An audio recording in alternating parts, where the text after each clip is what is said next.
backtracking, which we already talked about. Now, what is a central theme in backtracking? The central theme in backtracking is that we take a tentative step forward. I always give the analogy of the 8 queens or n queens, where we decide to put a queen in a particular column, in a particular row of a particular column, let's say the first column. And then what we do is we say that, okay, now having put the queen in the first column, how should we put the queen in the next column? So like that, so it's that it is not under attack from any of the previous queens. So we first just check whether a position is safe for a particular queen and put it, and then proceed with the rest of the solution. And if that solution works out, fantastic. If not, what do? We take back that step. We say, I will not put the queen in this particular column or in this column in this particular row. For this column, I will not put it in this particular row. I'll put it somewhere else, for example. So that is how the progression of the algorithm works out. So backtracking is a powerful technique, but backtracking is based on the principle that I am going through the entire search space of solutions. I am taking one step forward, then seeing whether that step I have taken forward enables me to find the solution or not. If it does, very good. If it does not, then I reverse that step. There is this whole idea of going forward, seeing whether I can get to the solution. If not, reversing the decision. You saw that with 8 queens, n queens. You saw that with the coloring, graph coloring, where we decided to choose one particular color. As long as the neighbors don't have that color, we moved forward. If one of the neighbor had that color, we decided to come back. Okay? Now, in dynamic programming, basically dynamic programming comes from basically an advanced use of recursion. The essence of dynamic programming is always recursion. And then I will talk about today, there are 2 essential characteristics of dynamic programming, which is basically, one is your recursion should be used, but repeated recursion should not be used. Now, if you think about recursion, okay, let's just think about recursion for a moment. Why is recursion so powerful? Why is recursion so popular? Okay. Now, why is it so popular? One simple answer to that is, when you are taking a factorial of n, we use recursion because every successive step in the recursion reduces the size of my input, and finally I expect my input to come to 1, where I will give an explicit answer that the factorial of 1 is 1. Or you may allow it to come to 0, where you will say factorial of 0 is 1. So that is a terminal condition, correct? Now, so in essence, what is recursion? In recursion, we try to narrow down the problem. We try to reduce the size of the problem at every step. So from n, we go to n minus 1. From n minus 1, we go to n minus 2, and so on. Now, always, it may not be that I will always reduce it to n minus 1. Sometimes I may reduce it to n minus 2 or n minus x. So essentially the idea is that somehow I should reduce the problem space to something smaller than what I originally had.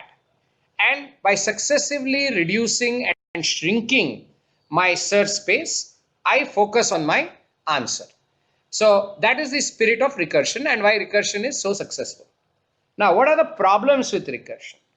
The problems with recursion is, as you will discover, that suppose I am finding the factorial of 5. Okay. Just imagine in your mind, I have been asked to find the factorial of 5. Now, what will you do? You will find the factorial of 4. Then you will multiply that with factorial of 3 and so on and so forth. Correct? Now, there, if you realize, there we are going in a very sequential way.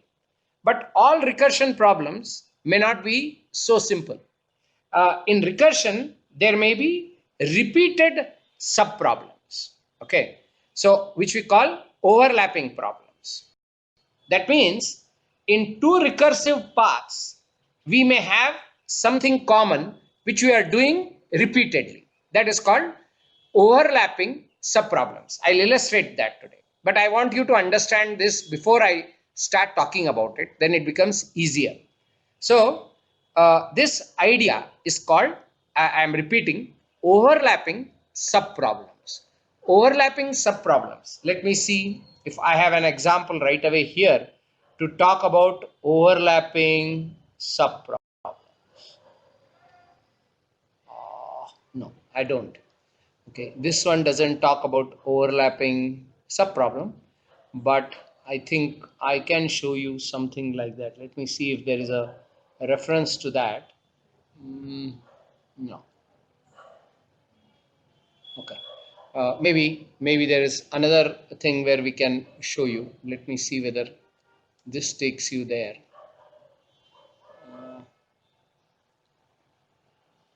Now I just want to show you an example of an overlapping subproblem.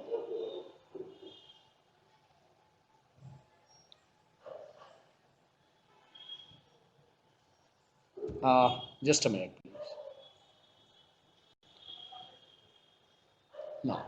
Okay, let's not worry too much about it, otherwise we'll get digressed. Okay. Okay, somebody has clicked a link. Okay, good. Thank you. Who is that? Vijay Anubhav. Very good. So let me go there and talk about overlapping subproblems, because it would be useful to understand this, and we can discuss that at length. Okay, so I am going to the, very nicely he has clicked, so I will also click, and let's see overlapping subproblems. This is the thing I was looking for. Now now I am sure, let's talk about this recursion for a moment. So this is the Fibonacci series, which is also a very popular recursion problem. Okay, so he has posted the link, so I suggest you should go to that link. Okay, just to understand the idea of overlapping subproblem. Okay, now look at the Fibonacci. Look at it very simply. Fibonacci of n. So if n is less than or equal to 1, that is Fibonacci of 0 or Fibonacci of 1 is 0 or 1, right? So that is why he's saying return n. Then if it is something else, that is if it is not less than or equal to 1, then the Fibonacci of n is Fibonacci of n minus 1 plus Fibonacci of n minus 2. So if you get the Fibonacci n minus 1th number and you get the Fibonacci n minus 2 number and add them up, then you will get the nth Fibonacci number. Now, so the idea is here what? That if I have to get the nth Fibonacci number, I have to get the n minus 1, that is the previous two Fibonacci numbers. If I am somehow able to get, I will be able to get the nth Fibonacci number. That is essentially the idea behind this. Now, first of all, before I proceed, now do you see that the first idea of dynamic programming or recursion is explicit in the slide, in the thing that you are seeing? Already a problem of n has been converted into two problems. It does not matter, into two problems of size n minus 1 and another problem of size n minus 2. So one problem of size n minus 1 and another problem of size n minus 2. Now you will say at a very cursory level, oh, we started with one problem and now we have converted it into two problems. Well, is that a bad thing? No, it's not a bad thing, because creating two problems is not a bad thing if we have been able to reduce the space or n with which we are dealing with. This is often done in many examples. You will see a problem of n is a recursive problem of n minus 1 or n minus 2, but still it is good because we have been able to cut short the size of the problem, in this case by 1 and in this case by 2. So always, we should always progress towards cutting short the size of the problem, reducing the size of the problem. That is, always when we are given n as 100, if it results in n as 99 and s as 98, we have made progress. That means we have learned how to break down the problem. So that is a good part. So we have been able to break the problem into smaller things, and that is what recursion is able to do. But there is a small issue here. Now watch the recursion tree for Fibonacci of 5. Now this slide is extremely important. This is what I was looking for. Thankfully, one of you got it. So this is the very important slide. Look at it. Fibonacci of 5 needs us to compute Fibonacci of 4 and Fibonacci of 3. Fibonacci of 4, so far so good. But look at Fibonacci of 4. Fibonacci of 4 says you should compute Fibonacci of 3 and you should compute Fibonacci of 2. And of course, Fibonacci of 3 says you should compute Fibonacci of 2 and Fibonacci of 1. Without going forward, just look at this layer. Okay, this layer in our computation. Focus on just this layer of our computation. Now, do you see something bad happening there? Do you see something nasty happening there? What is it that you see? Why am I saying this is a very bad thing? Okay, so the reason I am saying this is a bad thing to happen and which we should not allow to happen is, if you notice, Fibonacci 3 was computed here and again it is being computed here. That is one problem. And if you see Fibonacci 2, Fibonacci 3 also needs Fibonacci 2. Fibonacci 4 also needs Fibonacci 2. So Fibonacci 2 is being repeatedly computed, one to arrive at the answer for Fibonacci 4, other to answer for Fibonacci 3. And Fibonacci 4 is also using Fibonacci 3 calculation, which perhaps was done already. So this is called overlapping sub-problems. What is a sub-problem here? Fibonacci 2 or Fibonacci 3 or a little later some more. Okay, Fibonacci 1 and Fibonacci 0. So you see, it is being calculated so many times in this whole computation.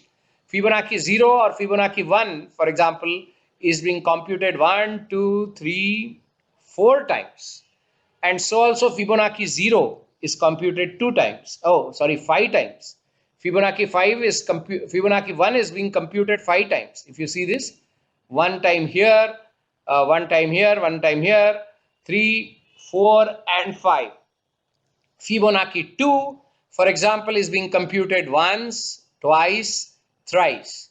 Okay, so anyway, I'm not in the counting business, but the point that you need to appreciate and understand is that this is another bane or problem of recursion, that these overlapping sub-problems are missed, meaning they are computed again and again, wasting CPU power and more importantly, wasting the memory cycles. Okay, it's essentially doing more computation when it is not required. So this is because we have not been able to store the result of Fibonacci 2. So, and if you see from the diagram itself, does it look like the calculation of Fibonacci 5, the way you are seeing in the picture? If you look at the Fibonacci 5 calculation, what comes to your mind? Top down or bottom up? What does come to your mind? Is it top down or bottom up? Okay, yeah. Automatically, if you just look at it, you will realize, you just look at the picture, it is a top-down approach. Top-down means start from the big problem and then decompose that into smaller problems, decompose that into smaller problems, go on decomposing, right? So that is a top-down approach. Now I'm going to make two statements. There is nothing wrong with the top-down approach if you have the habit of preserving the values. So you should not just do Fibonacci 2, you should do Fibonacci 2 and store in a hash map or some such data structure that result of the Fibonacci 2 computation. So now if I were to go back and write this algorithm, would you say that this is a very professional, I'm sure all of us have written like this Fibonacci. Do you agree that this is a, do you still say that this is a professional way of writing? This, what you're seeing here, is nothing but a manifestation of this, right? So this is not at all a good way of writing. What I should have done before calculating or launching a calculation for Fibonacci n minus 1, what I should have done, I should have gone and checked whether, first of all, I should have maintained a table in which the Fibonacci of every number which I have computed should be preserved, whether it is n, n minus 1, n minus 2, and so on. If I had done that, then what I should have done, my code will change, of course. I will always see whether Fibonacci n minus 1 is available. If it is not available, then only I'll do a calculation, and after I have done the calculation, I'll simply not return the result like I am doing here. I will store the value of what I have computed somewhere, maybe in a hash map, it's ideal data structure, and then serve the result from the hash map. Okay, so that would be a far more elegant, a far more easy way of doing things, far more simple way of doing things. Now, if you look at it, now this is the Fibonacci of written differently. So here's look at this. So just this is a good stage in our discussion to look at. Oh, you want the Java version? Let's see if we have the Java version. Yeah, though it shouldn't matter. Okay, so this is the Java version of Fibonacci with something called memoization. Okay, the earlier one which you saw was a kindergarten version. Now you see a memoization version. What does it do? Okay, it can calculate about Fibonacci up to this 100. Well, you can fix it whatever you want, and we are filling it up with some unknown value, some unprobable value. So we are doing that. So we created here he has created a array. Doesn't matter. You can create a hash map or an array. Here the index itself serves as the key, so no problem. So new int max, he has produced an array, and then he has initialized the array to all null values or some junk values, and then you see the Fibonacci n, the new version, little longer but far more superior in its creation, and you will soon see the execution speeds also. We'll see that in a moment. So now watch this. So Fibonacci of int n, now lookup n is equal to nil. That means so far n has not been calculated. If Fibonacci of n has not been calculated, then only it will be equal to nil. So you are preserving the values in a table. This is typically in a top-down strategy, we do this. So I mean, this is required to be done. Bottom-up we'll discuss in a moment. So in a top-down strategy, first we check whether this value has been already computed. If it is equal to nil, then only we get into its computation. Again, if n is less than 1, then we fill up the less than or equal to 1, we fill up the table. Else we say lookup n is equal to, that is, we are filling the table in the value and then returning that. That is what I meant. So lookup n, that is the value which is computed, the new value n, which we don't have the value yet, is computed from Fibonacci n minus 1 plus Fibonacci n minus 2. The formula has not changed, but the procedure and process has changed, that I am now computing the result of n minus 1, n minus 2, locking up the result in this table so that I don't have to do it again, and returning from the table. Please remember, if it's already there, then I return directly. If it is not there, then I compute it, and whatever I have computed, whatever effort has been taken to compute it, now that value is preserved in this lookup table, so that again when somebody says do Fibonacci n, I will say it is not equal to it's not equal to nil, and I will just return the value. So only this line will have to be executed, and the value will have to be returned from the lookup table. I don't have to launch a computation for that value. Okay, and as a case in point, this is beautifully done here. I think somewhere we have the calculation for this. I don't know where. It is somewhere. somewhere they give the computation speed for all these. If I didn't do the thing, how long will it take? Okay, and if I do it, how long will it take? Yeah, somebody can find that for me while we are discussing. There is a computation calculation for n equal to 40. That is the 40th Fibonacci number. If I preserve the values and run, what is the performance I get?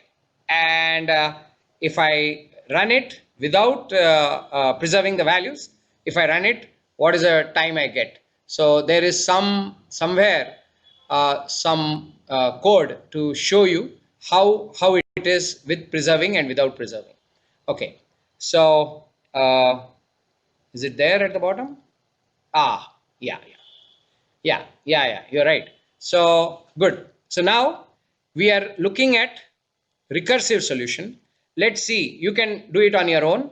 So on the recursive solution, there is this, if you run this, we will know this is the recursive solution. That is, this has been done keeping in mind the calculation. Achha, he has run this code with 3 versions. Okay, so the recursive version is this. Okay, no, this is not the recursive version.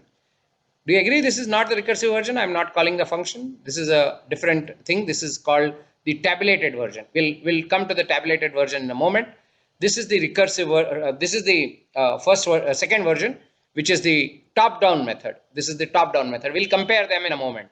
So this is the top-down method, and I think this is the original method. This is the original recursion, how children would write it. If you're a little more mature, you will use one of these approaches, which is this approach, which is called memoization, where it is top down, therefore it needs memoization. Bottom up, as we'll soon talk about, is automatically memoized. So you can also run this and check. So let's see how long it takes to run the recursive solution to get the 40th Fibonacci number. Okay, I think we just run it. This is the algorithm for Fibonacci. This is recursive algorithm, and then he has put in the code for checking how long it takes. So we run it and we just check the time. It displays the time, and please be careful. So the time in seconds is 0.94. Just keep this number in mind somewhere in your memory. Just observe that just simple recursion, how much time it has taken. It has taken almost almost a second. Okay, time per second is 1. So time taken is 0.94. I think this is the time it has taken. Okay, now let's run the second one. Let's go back and let's run the Memoized solution. We have not discussed the tabulated solution yet, but we'll come to that. So we will discuss the Memoized solution first. So Memoized solution, which just has memory in it. It is a top-down solution. So now let's run it and see. This is very illustrative. You should do it at least once. So see this. Now, can you imagine how much faster this is? See, it was 0.94 something, and now there are, as far as I can see, 4 zeros and then 47. So how much faster it is? It is about, yeah, a 10,000 times faster or 1,000 times faster. No, I think it is 10,000 times faster, because you have to shift 4 zeros to the left, right? So it's almost 10,000 times faster, 10 or 20,000 times faster. Yes, it's in that unit of time. So you can imagine that just by changing the style of writing, that repeatedly I'm not doing unnecessary recursion, I'm preserving the values which we computed earlier. By just preserving the values, the performance is shooting up almost 20,000 times. In real life, you will see this kind of performance even with bigger problems, and that's why this whole philosophy of dynamic programming with either top-down strategy or bottom-up strategy has to be employed. Okay, now let's talk about, so let us go back and talk about top down a little bit, and then we'll go to bottom up strategy. Yeah, this is the top down. Okay, with memoization or top down. Memoization means this introducing this table so that you can see the effect of having the ability to preserve intermediate results, which we call overlapped subproblems. These are overlapping subproblems, which we saw just now what overlapping meant in this picture. This picture tells you what is overlapping.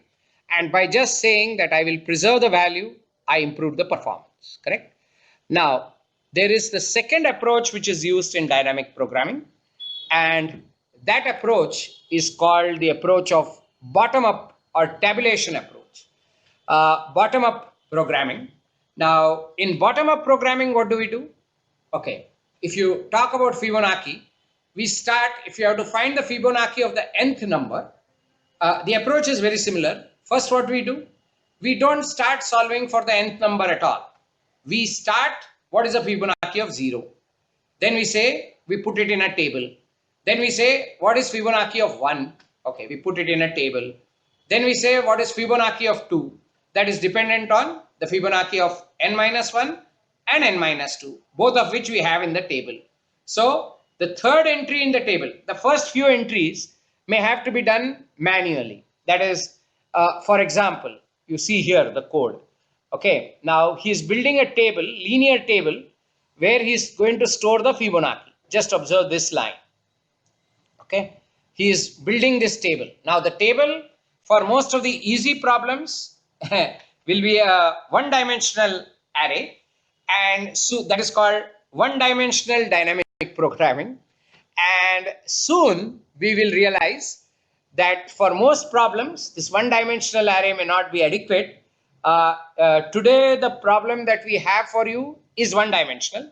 But later you will see the problem, most of the dynamic programming problems, which you will be asked by Microsoft or Google or any of these, will be not more than two-dimensional. They will be generally two-dimensional problems, two-dimensional dynamic programming problems. So you require two-dimensional array. And depending on the problem, we'll learn to build that two-dimensional array. And since you are starting very early, it will take about 2 to 3 months. And within that time, most of you will start getting the hang of how to write the recurrence relationship and move on from there. Okay. So I will show you what we mean by recurrence relationship. I'm just seeing whether it's still not working. Okay. That's fine. We'll see why it's not working later. Okay, now let's move on. So I am having int f. We are creating an array of n+1 numbers because we have to accommodate 0 also, and we have to go up to n. So f of 0 is equal to 1. This is manually filling in the entries in the dynamic array. Here the dynamic array is f, which is my table. So think of f as a table. It's a, I know normally when you think of a table, you think of a two-dimensional structure, but in dynamic programming, it may be two-dimensional, but it may be single-dimensional also. So in this case, we are using a single-dimensional table. So this is a table. Again, we are using Fibonacci. The first two values we are populating manually into the table.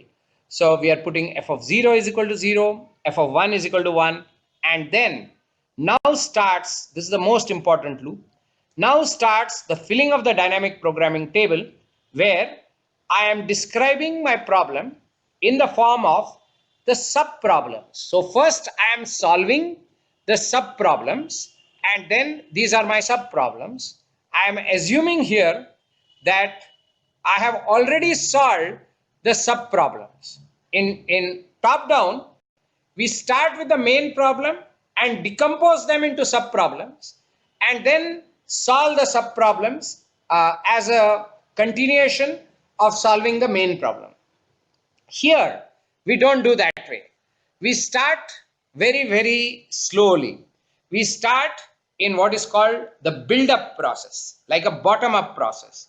We start, if you realize, with F0 is equal to 0, F1 equal to 1, and then we say, now I am going to gradually build my table from 2 to n using the previous two values. I am going to build the table. And once I have built the table, then I am going to return the answer from the table.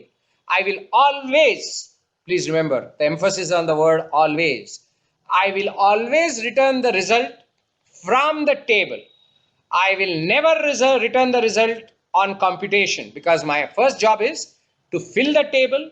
I am filling the table up to n, and that table needs my earlier entries to be filled up. Here it requires the earlier two entries. Sometimes it may require earlier two entries. Sometimes it may require some other earlier entries. Some early entries will drive this entry.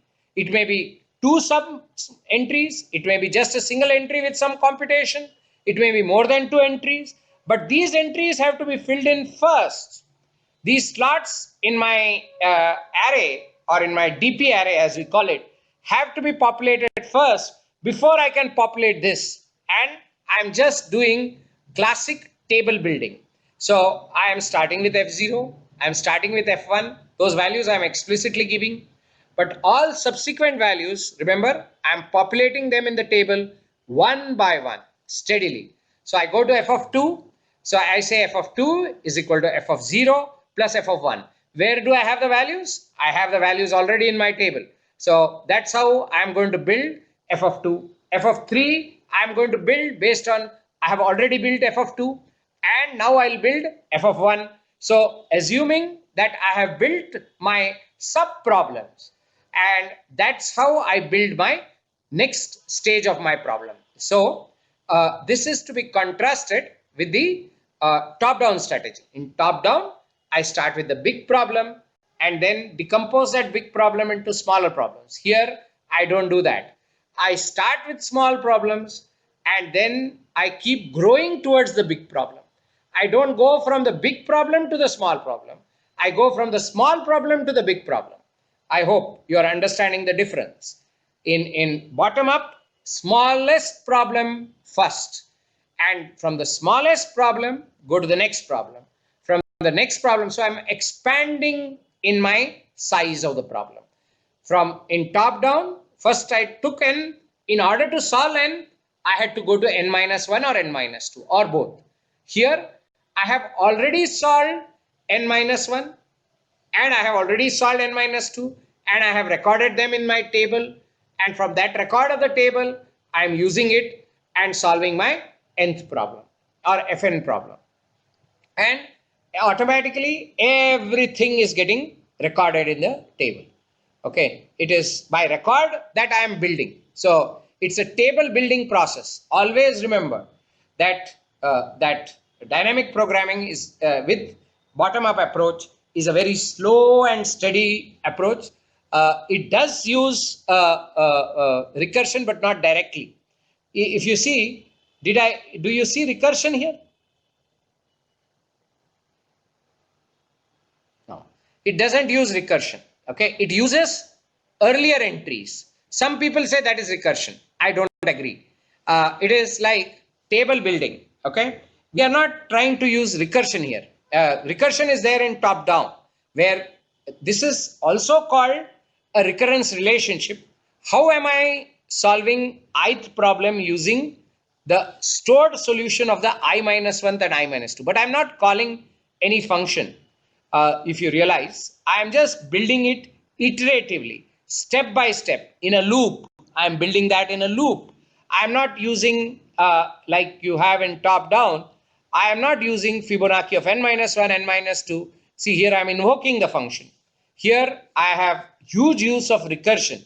Here there is a lot of similarity between this equation and between this equation, right? But here I am not invoking any function. I am just going step by step, building the process one by one.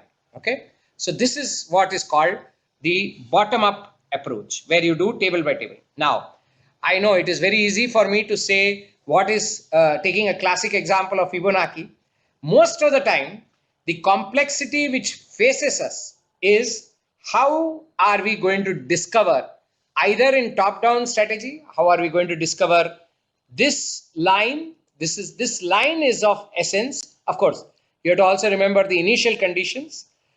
Here, this line is of essence.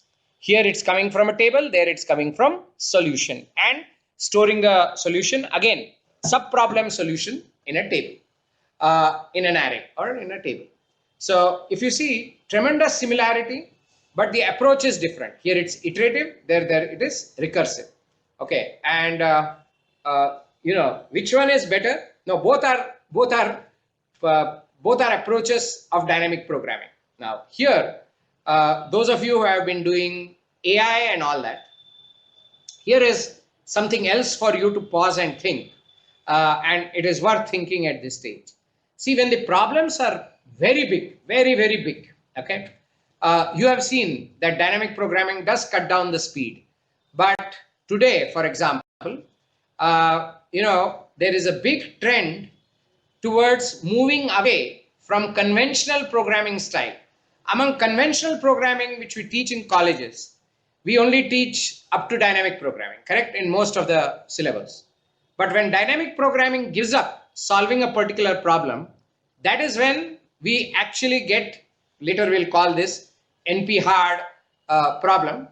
Then at that point, we don't use dynamic programming at all. We then go into the space of deep learning and AI, where we start building.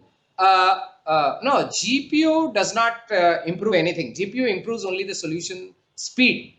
GPUs don't improve the strategy for solving. See, GPUs is doing the same problem using algorithmic style. Only thing is breaking the implementation into multiple processors. It is more towards doing parallelization. So instead of doing, for example, you know, a problem which has a lot of space, dividing the data. Suppose you were asked to calculate the Fibonacci of 2000 numbers. A GPU style would be one GPU you dedicate to calculating the Fibonacci of one of a bunch of numbers, and another for calculating the Fibonacci of other numbers. So you're dividing your space n into small pieces, giving them to different GPUs to handle. That is different from changing the programming style. Okay, now the point I'm making is, when the problem becomes inordinately large, then the technique for solving the problem is no longer either algorithmic, in the sense backtracking, or dynamic programming. At that point, you have to use unconventional techniques like employing and training a neural network. So, you know, if you have trained a neural network to do Fibonacci, you have fed it hundreds of numbers and made it generate the nth number, you know, by giving different n's, and made it generate different numbers, then by that time it would have learned, not for Fibonacci, that's not the idea, but I'm saying in general, that if you give some big number, it will give an almost approximate calculation of what the Fibonacci should be, and it will give it much faster once the model is trained. So that is where you stop using DA techniques, as we call it, and get into a different space of solving problems, which is using neural networks. And then once you have neural networks, then depending on the kind of problem, you engage a CNN or an RNN or a reinforcement learning type of problem, or a reinforcement learning with CNN and RNN. You know, there are many ways of solving it later. So the world today is assuming that certain problems we don't want to use algorithms. We don't want to use DP also, because DP, though it's fast, cannot match something like a neural network which has been well trained. Okay, a neural network which is well trained will produce a result in very little time. Okay, so I think I have lost the screen. Just a minute. I'll get back the original screen in a moment.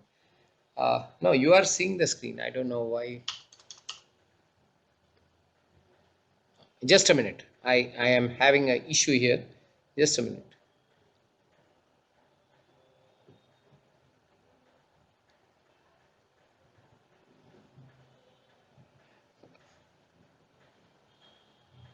Okay. I just lost my display screen. So